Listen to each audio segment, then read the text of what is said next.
یہ سارے وہ لوگ ہیں جن سے رسول اللہ صلی اللہ علیہ وسلم کو بہت سخت اذیتیں پہنچی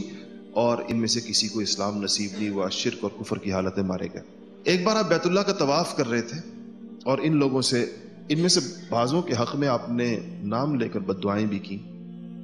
بعضوں کی آپ نے شکایت اللہ جل شانہ کو لگائی،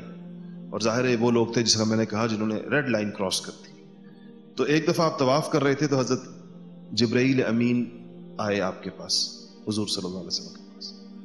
تو آپ نے شکایت کی کچھ لوگوں کی،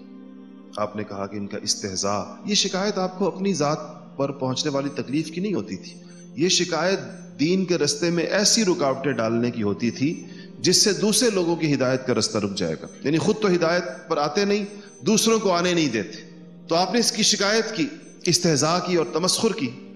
کہ یہ لوگ جو ہیں وہ مذاق اڑاتے ہیں دین کا۔ تو کہتے ہیں کہ اسی وقت روایت کے اندر آتا ہے کہ اتنے میں یہ ولید ابن مغیرہ سامنے سے گزرا جب جبرائیل آپ کے پاس تھے، تو آپ نے جبرائیل کو اشارہ کیا کہ یہ ولید ہے، یہ ولید ابن مغیرہ ہے۔ تو جبرائیل نے آپ کو کہا، اس طرح اشارہ کیا، گردن شہرک کے یوں اشارہ کیا۔ تو آپ نے کہا کہ کیا مطلب؟ جبرائیل نے کہا کہ آپ کی حفاظت کر لی گئی ولید سے، کفایت کر لی گئی آپ کی ولید سے۔ اس کے بعد اسود ابن مطلب گزرا، تو آپ نے کہا جبرائیل سے، جبرائیل اسود ابن مطلب ہے۔ جبرائیل نے آنکھ کی طرف اشارہ کیا، آپ اشارہ نہیں سمجھے، تو آپ نے فرمایا کیا مطلب؟ ان کا کہ آپ کی حفاظت کر لی گئی اسود ابن مطلب سے۔ اس کے بعد یہ اسود بن عبد یغوث گزرا، تو آپ نے پھر جبرائیل سے کہا کہ، تو جبرائیل نے سر کی طرف اشارہ کیا اور آپ کے سوال پر وہی کہا کہ آپ کی اس سے بھی کفایت کر لی گئی۔ پھر یہ حارث ابن قیس جس کا میں نام نہیں، یہ گزرا، تو جبرائیل نے پھر پیٹ کی طرف اشارہ کیا۔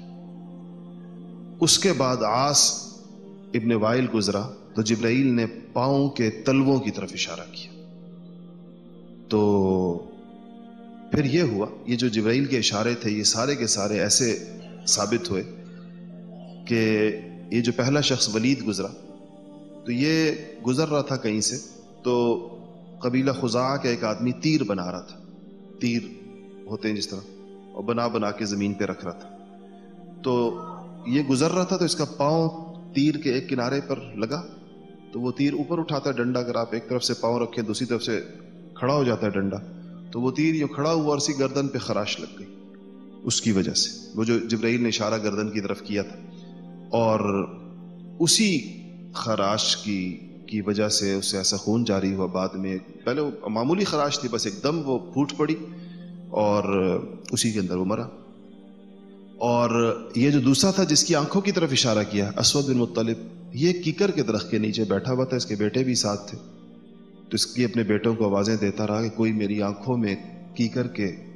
یہ کانٹے چبھو رہا ہے، اور اس کے بیٹے کہہ رہے ہیں کہ آپ کے آس پاس تو کوئی بھی نہیں، ہم بیٹھے ہوئے آپ کے ساتھ، اور یہ چیخیں مارتا رہا کہ میرے آنکھوں میں کیکر کے کانٹے چبھو رہا ہے کوئی، اور اس کے بعد اس کی دونوں آنکھیں زائل ہو گئیں اسی کے اندر۔ تیسرا جو تھا جس کے سر کی طرف اشارہ کیا، اس کے سر میں عجیب و غریب قسم کے پھوڑے اور پھنسیاں نکلی اور وہ اس سے مرا۔ چوتھا جس کے پیٹ کی طرف اشارہ کیا، اس کا بڑا عجیب انجام ہوا، اور یہ کہ اس کے پیٹ میں اس کی بڑی آنت کے اندر بل آ گیا اور اس کا پخانہ اس کے منہ سے آنے لگ گیا، اور وہ یہ تو ایک بہت معمولی سی چیز ہے کہ انسان کی بڑی آنت ایک دم خم کھا لے، یہ پیٹ میں ایک ایسا اس کا مسئلہ ہوا اور وہ اسی سے مر گیا۔ اور جس کے پاؤں کی طرف اشارہ کیا، تلووں کی طرف، عاص ابن وائل کے، تو وہ یہ ایک اپنی سواری پر بیٹھ کر گدھے پر بیٹھا ہوا طائف جا رہا تھا، تو گدھے نے کوئی ایک دم اچھلا وہ، اور یہ جھاڑیوں کے اندر گرا، اور جھاڑیوں میں گرا تو اس کے پاؤں کے اندر ایک کانٹا اگ گیا، کانٹا لگ گیا، اور اسی کانٹے سے اس کے پاؤں کی ایسی حالت ہوئی کہ وہ اسی سے یہ بھی مر گیا۔ تو یہ وہ بعض دشمن تھے جو بدر میں مارے گئے، بعض جو جبرائیل کو جن کے آپ نے نام لیے تھے وہ سارے کے سارے بظاہر طبی موت تھی لیکن کوئی حادثاتی موت تھی، یعنی طبی تو نہیں کہہ سکتے، تھی حادثاتی، چھوٹی چھوٹی چیزیں ان کی موت کا باعث بنی، کسی کے لیے کانٹا، کسی کو خراش، کسی کو پھوڑا، کسی کو دانا، کسی کو یہ چیزیں، یعنی پاؤں میں کانٹا یا آنکھ میں کانٹا، یہی چیزیں ان کی ہلاکت کا باعث بنی۔